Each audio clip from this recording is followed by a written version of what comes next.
Un memorando de Petroecuador establece que la refinería de Esmeraldas permanecerá paralizada hasta inicios de julio, fecha en la que se espera terminar las reparaciones por el incendio del lunes. Para eliminar el subsidio al diésel que cuesta al país $1.300 millones, el gobierno apunta a la explotación de gas, pero la solución no es inmediata. Los cambios profundos que el gobierno hizo al proyecto urgente contra la economía criminal tras las masivas críticas que recibió llevan a los asambleístas del Partido Social Cristiano, Pachacutic e independientes a respaldar la propuesta. En la cuarta entrega sobre incendios, La Vida Vuelve, Televistazo muestra cómo la siembra de pumamaqui y otras especies devuelve la vida al Parque Metropolitano, Cerro Auqui y otras zonas en Quito.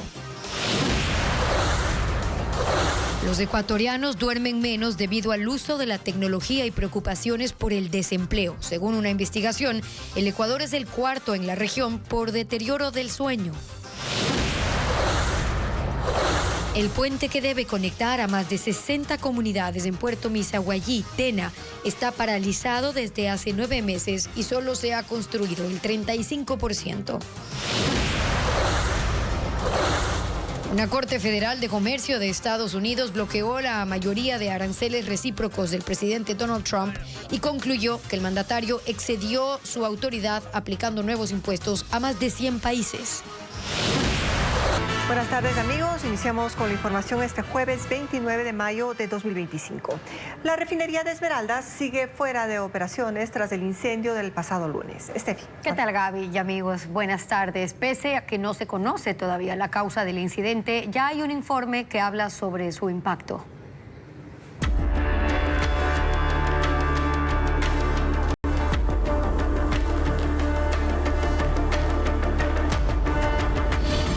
Refinería. Frankenstein en terapia. La pérdida total de 2 tanques de almacenamiento de fuel oil mantiene inoperativa la refinería de Esmeraldas hasta el 2 de julio. Petroecuador anticipa la importación de combustibles para garantizar el abastecimiento de gasolina y diésel. Hernán Higuera actualiza la información.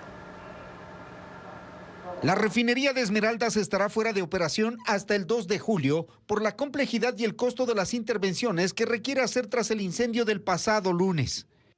Un memorándum elevado por el gerente de refinería al jefe de programación y coordinación operativa detalla las afectaciones críticas que condicionan el reinicio de la refinación de combustibles en el corto plazo.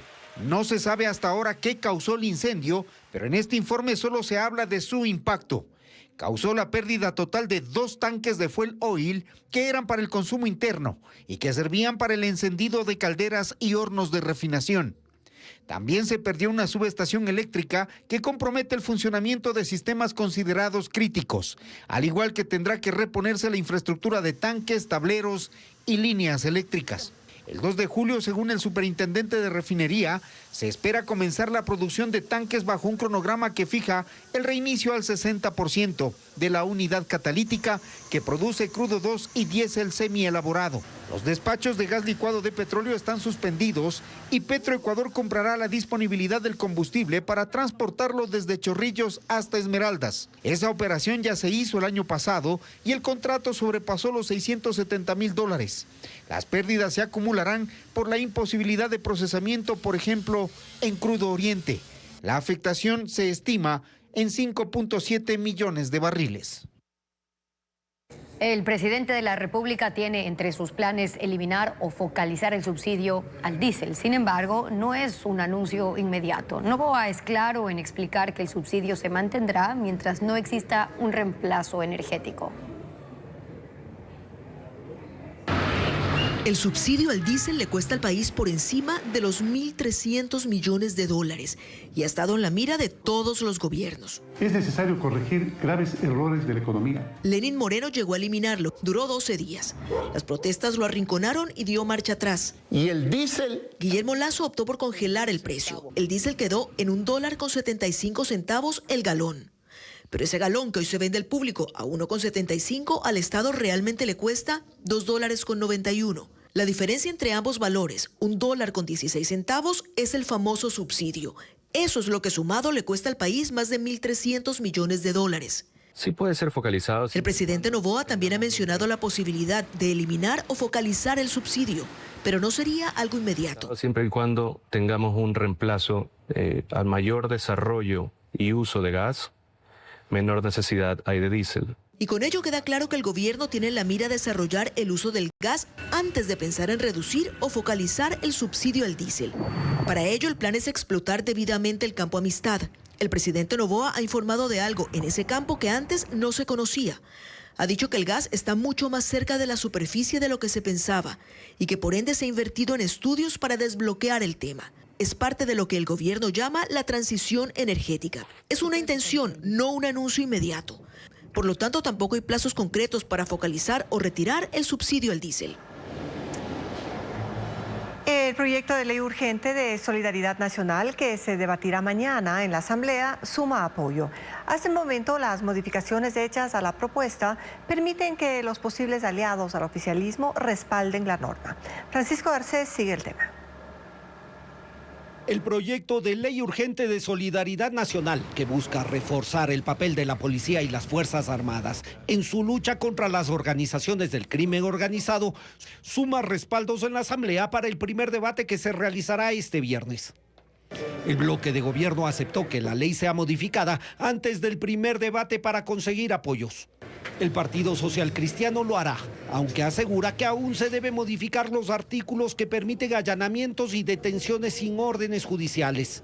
Porque si eso se mantiene, una vez aprobada la ley, la Corte Constitucional podrá echarla abajo. Y que podamos en el camino para el segundo debate corregirlos y de esa forma tener una ley. Ojalá con un grupo significativo de votos. Porque ese es un mensaje a la delincuencia. Es decir, saber que hay una asamblea que también está embarcado en el camino de combatirlos como se tiene que combatir a la delincuencia. Los 3 votos socialcristianos están garantizados y también al menos 6 de los 9 votos de Pachacutic. Esos legisladores ven bien que la Comisión de Desarrollo Económico haya acogido sus observaciones y sacado de la ley el bloque de seguridad y sus atribuciones e incluido normas para garantizar la protesta social.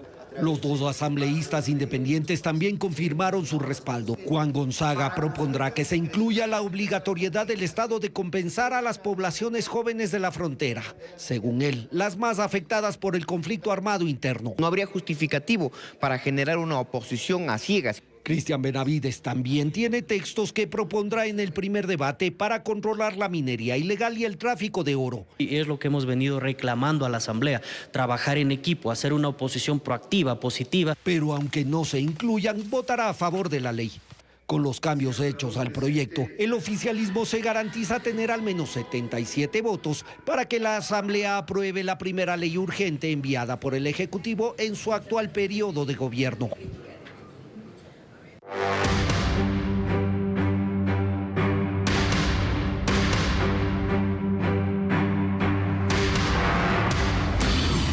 Contratación, el nudo por desenredar. El Observatorio de Transparencia en la Contratación Pública considera necesario un cambio total en el sistema mediante una nueva ley. Y entre las sugerencias al proyecto enviado por el presidente, su coordinador Francisco Díaz, en una entrevista en Contacto Directo, aseguró que hay más procedimientos que deben unificarse para simplificar la gestión.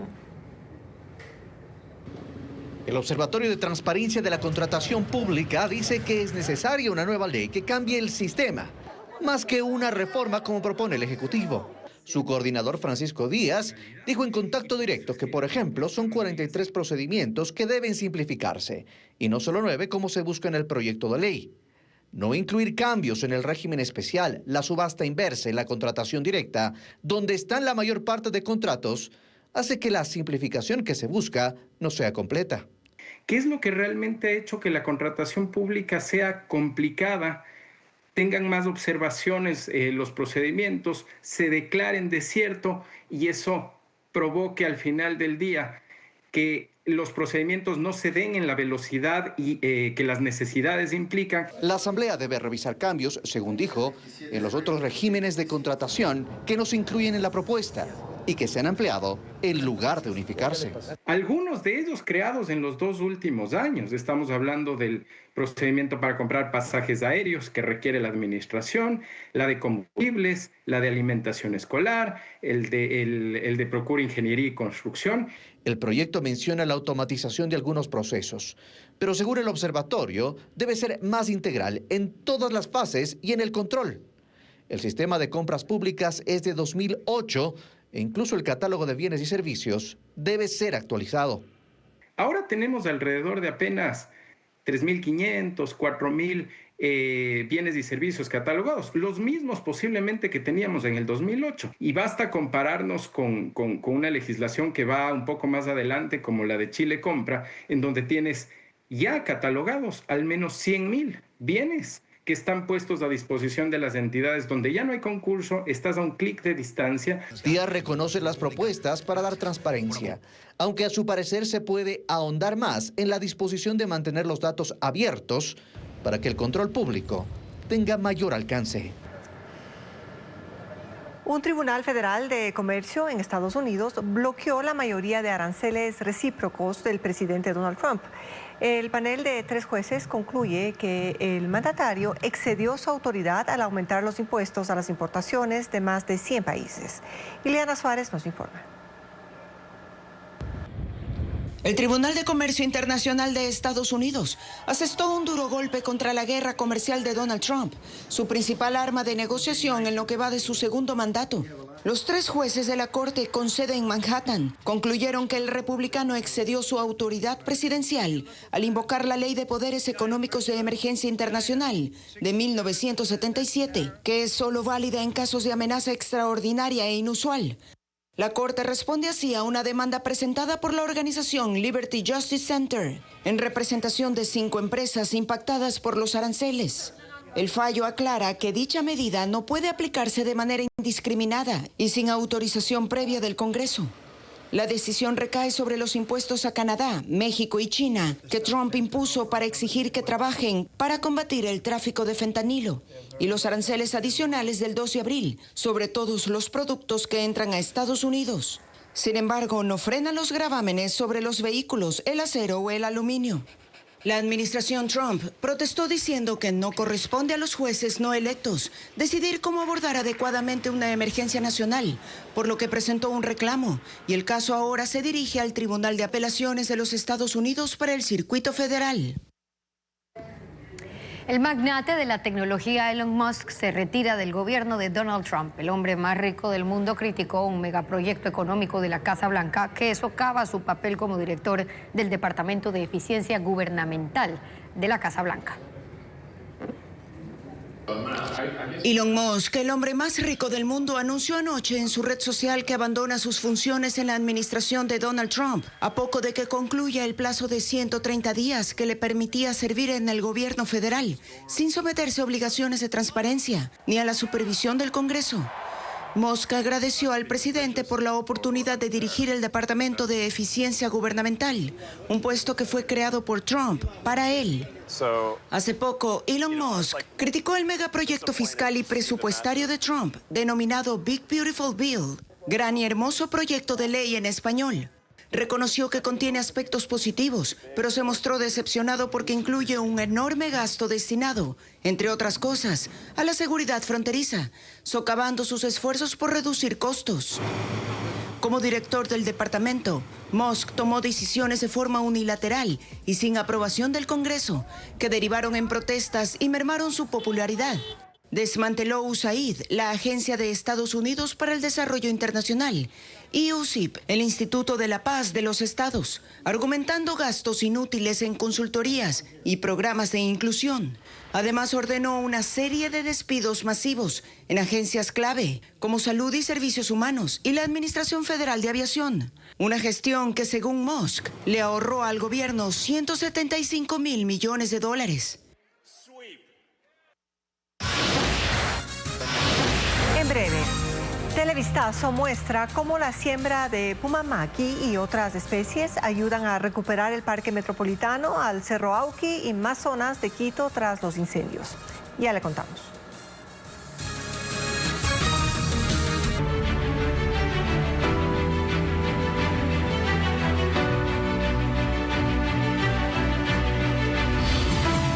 Incendios. La vida vuelve. En Quito, las zonas del Parque Metropolitano y de Guápulo estuvieron entre las más afectadas por los incendios de septiembre del año pasado. Las tareas de reforestación avanzan en estos sectores. Carla Delgado sigue el tema.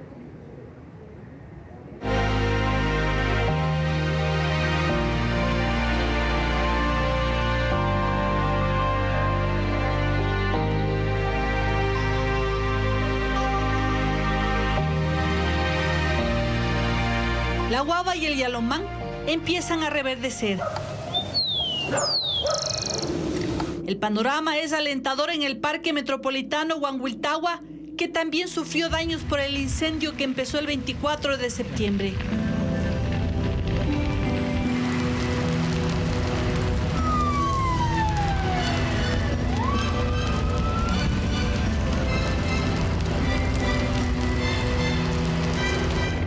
Y tardó en ser extinguido 2 días.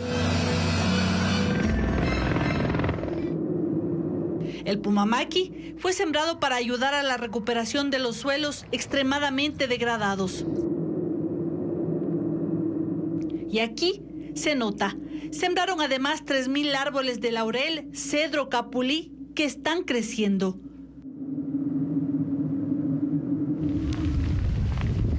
Esta fue una de las zonas más afectadas. 40 hectáreas se perdieron cuando el fuego, que inició en una quebrada cerca de la intersección de la avenida Los Conquistadores en Guápulo, se extendió rápidamente hasta este parque. Las imágenes no dejan de ser impactantes. Guápulo acorralado por llamas y cubierto por un espeso manto negro de humo.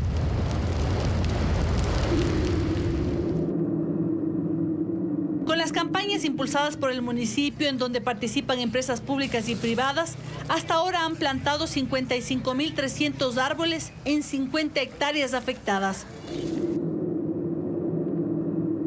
Hay zonas de difícil acceso en donde la reforestación es compleja, como el Cerro Auqui, que se va regenerando de forma natural.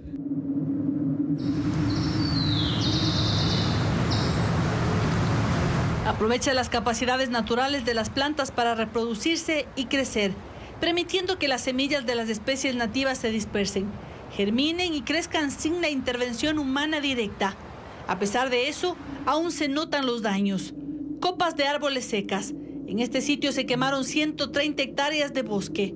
También ocurrió el 24 de septiembre, cuando una espesa nube de humo visible desde varios puntos de la ciudad daba cuenta del incendio. La recuperación total de un bosque es un proceso prolongado que puede tardar hasta 50 años.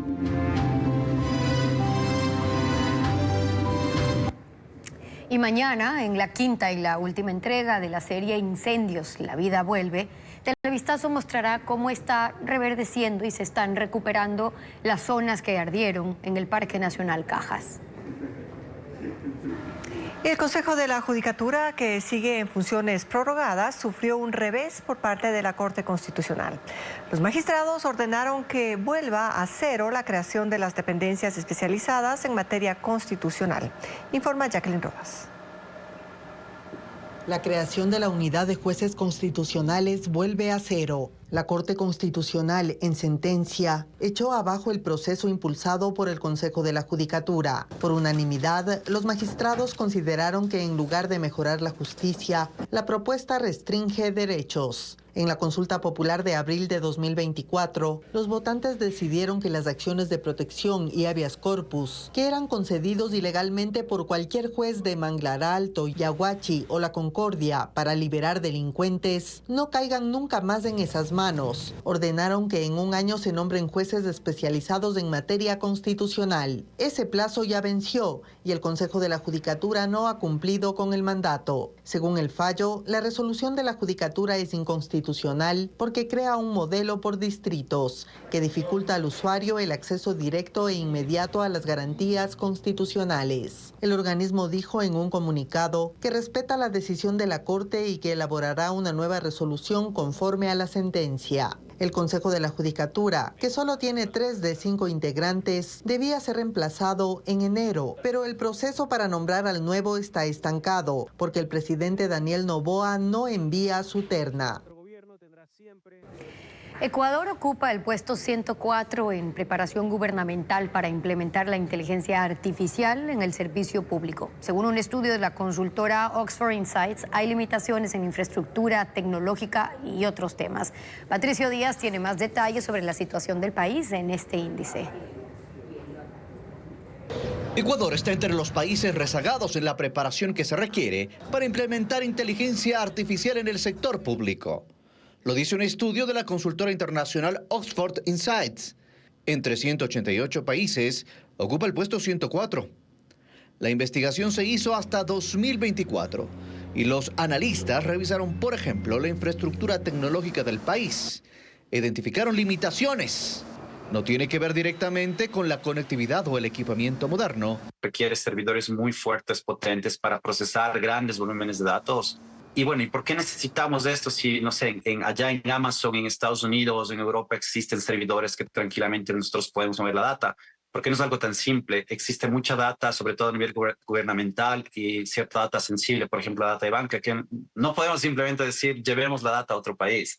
Estados Unidos, Singapur y Corea del Sur son los líderes en la implementación de la inteligencia artificial en el sector público. En la región, Brasil, Chile, Uruguay y Colombia son los más destacados. Ecuador está por debajo.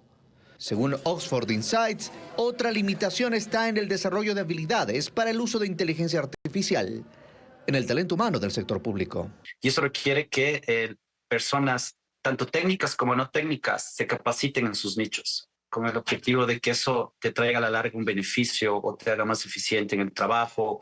La consultora también revisó la gobernanza en inteligencia artificial, es decir, la generación de leyes, regulaciones y principios éticos sobre el uso de IA. No hay una ley específica y eso le vale al país una calificación baja. Esto coincide con un estudio de la UNESCO que revela igualmente una dispersión entre las leyes que tienen que ver con tecnología. Entonces, el problema es más bien que no tenemos un norte porque creo que estamos como país subestimando lo que hace la inteligencia artificial y al no tener al mismo tiempo una línea base de información que el país debería tener a través de sus sistemas estadísticos, estamos dificultando la construcción de una gobernanza.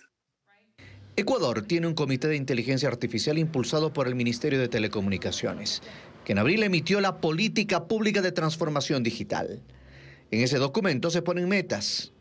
Una, que para 2030 el 100% de los trámites se puedan hacer en línea en el 70% de las entidades de la función ejecutiva. Con la inteligencia artificial, ese objetivo será más alcanzable.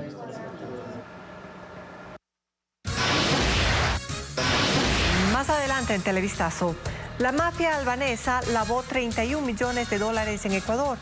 Pero, ¿qué investigaciones surgirán tras la detención de su máximo líder? Se lo contamos en minutos.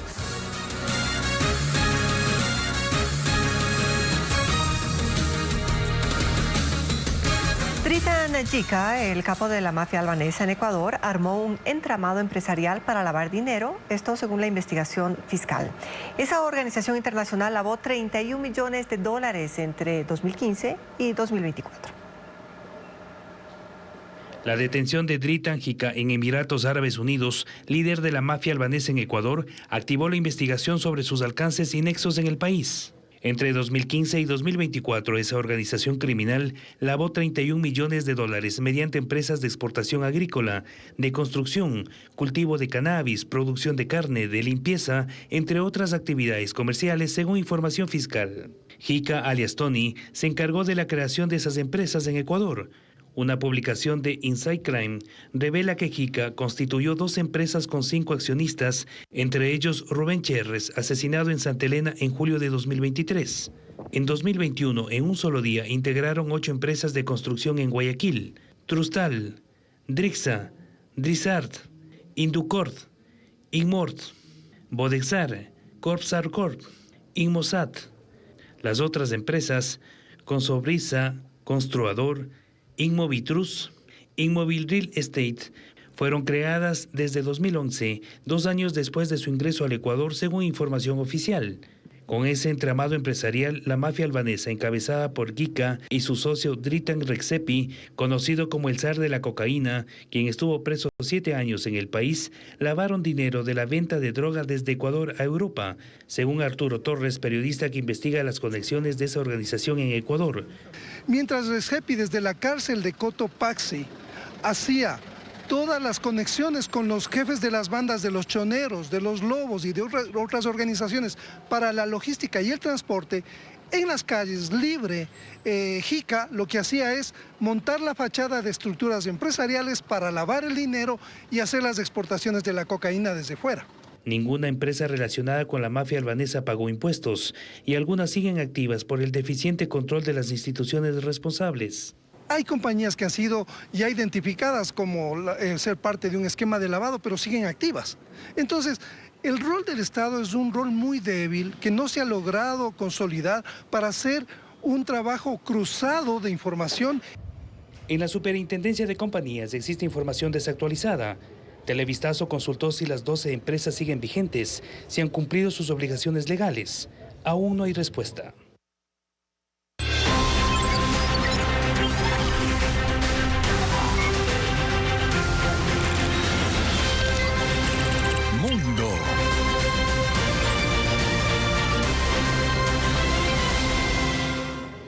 En Argentina anularon el juicio por la muerte de Maradona tras la recusación de una de las juezas que preparaba un documental sobre el proceso.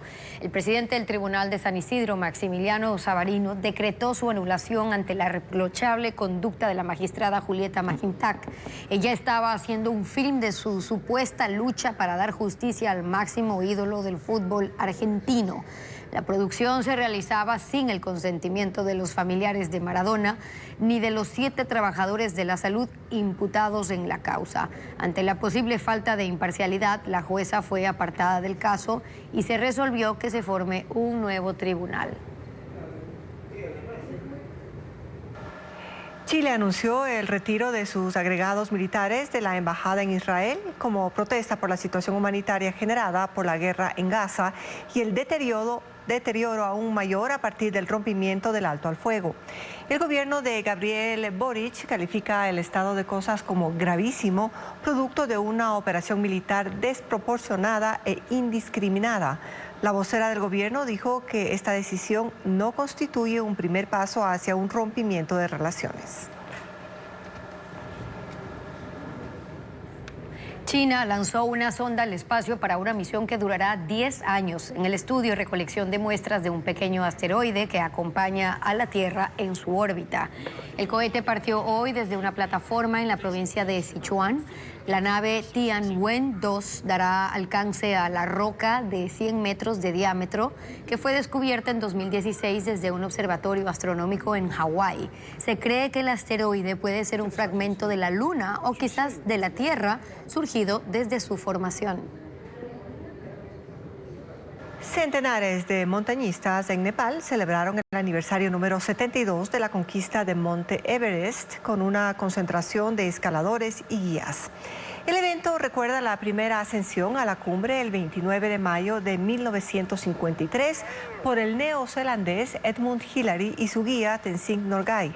Desde entonces se estableció esta fecha como el Día Internacional del Everest. Y miles de personas llegan a lo más alto de la montaña cada año.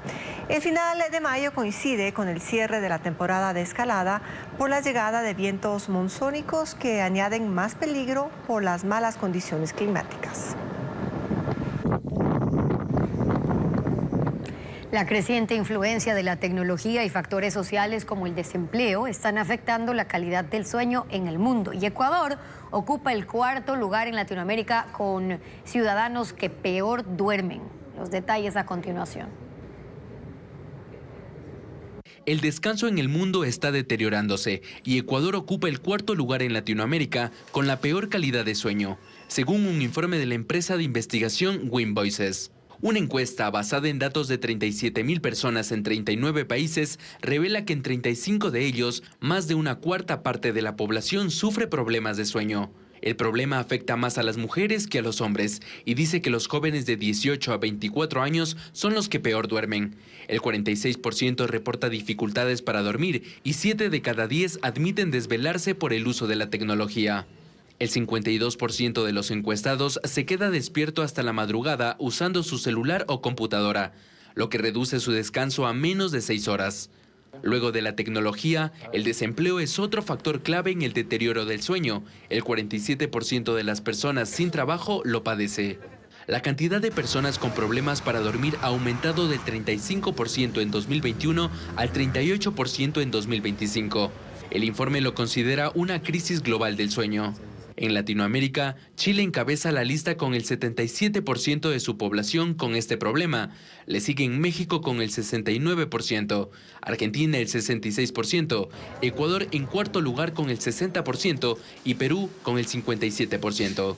En el mundo, según el informe, Marruecos es el país con los índices más altos de trastornos del sueño.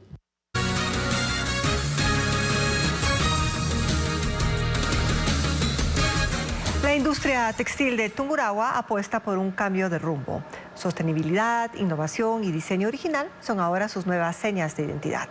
Telas reciclables, algodones orgánicos, cortes láser y estampados en 3D empiezan a abrirse paso en los talleres de confección que se incentivaron durante el Fashion Week de este año.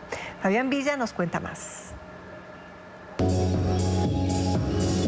Este año el Fashion Week Tungurahua no solo mostró moda, expuso el nuevo rostro de una industria local que se reinventa entre conciencia ambiental y creatividad. En su tercera edición el evento reunió a diseñadores y propietarios de 30 empresas textiles para presentar propuestas de indumentaria para niños y adultos, con una mirada puesta en la sostenibilidad. Algodón orgánico, lino, seda y fibras reciclables marcaron la pauta, materiales que hasta hace poco eran poco comunes en la confección de la provincia.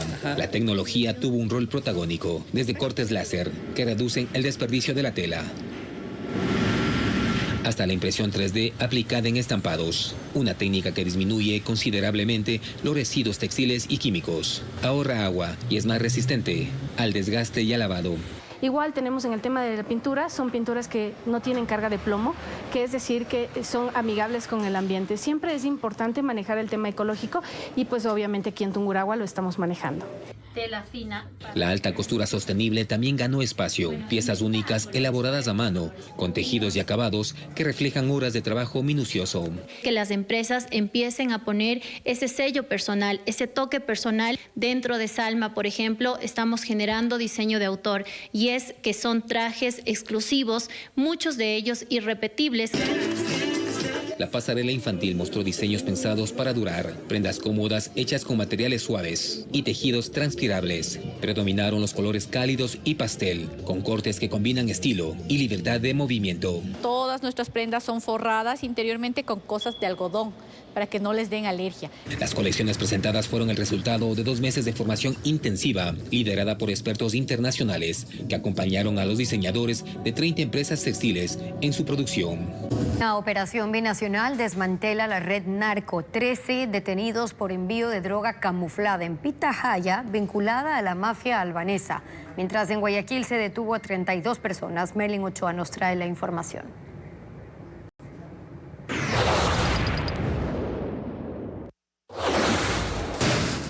Una operación conjunta entre las policías de Ecuador y España dejó como resultado la detención de 13 personas, entre ellas 3 policías ecuatorianos en servicio activo, involucrados en una red de narcotráfico internacional que utilizaba cargamentos de pitahaya para enviar droga a Europa. Lo confirmó el director nacional de antinarcóticos en una rueda de prensa con agentes europeos. La incursión denominada Operación Dragón se ejecutó de manera simultánea en Guayaquil y Quito la madrugada de este jueves, tras 11 allanamientos coordinados por autoridades de ambos países. La red criminal aprovechaba el comercio legal de frutas para camuflar cocaína en envíos aéreos. 1 año duró la investigación. Entre los aprendidos hay 2 ciudadanos albaneses, un español y un argentino. Los 3 policías ecuatorianos trabajaban en unidades antinarcóticos.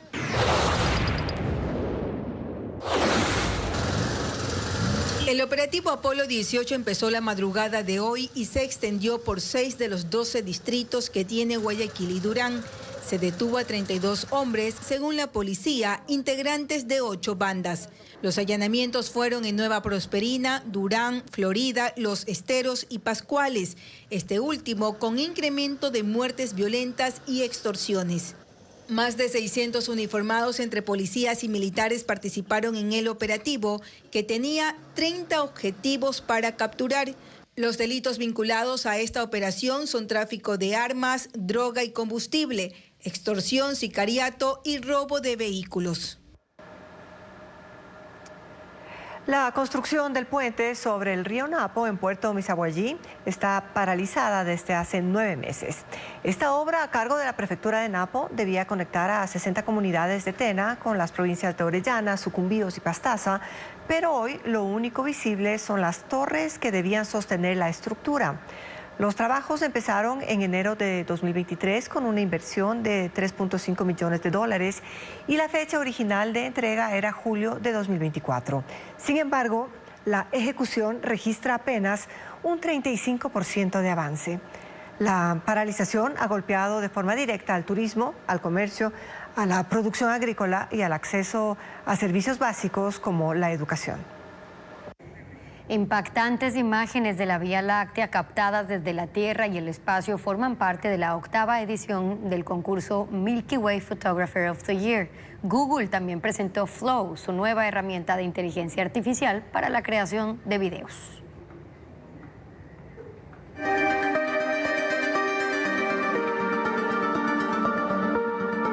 Estas son las impactantes imágenes de la Vía Láctea tomadas desde la Tierra o el espacio, que forman parte de la 8ª edición del Milky Way Photographer of the Year. La selección está conformada por 25 fotografías. Esta imagen de la Vía Láctea fue tomada desde la Estación Espacial Internacional por el astronauta Don Petit. Esta fue captada en Chile durante un eclipse total de luna. En Australia, se fotografió esta noche estrellada con el cometa C2024 G3 Atlas de fondo y una aurora rosada. El fotógrafo Mauricio Salazar tomó esta imagen en la Catedral, una formación rocosa ubicada en Argentina.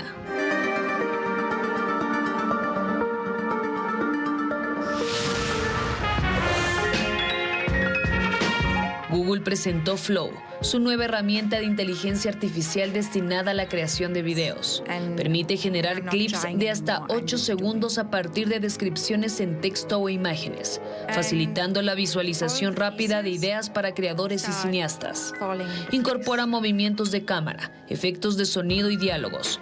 Esta herramienta está disponible en Estados Unidos para suscriptores de los planes AI Pro y AI Ultra.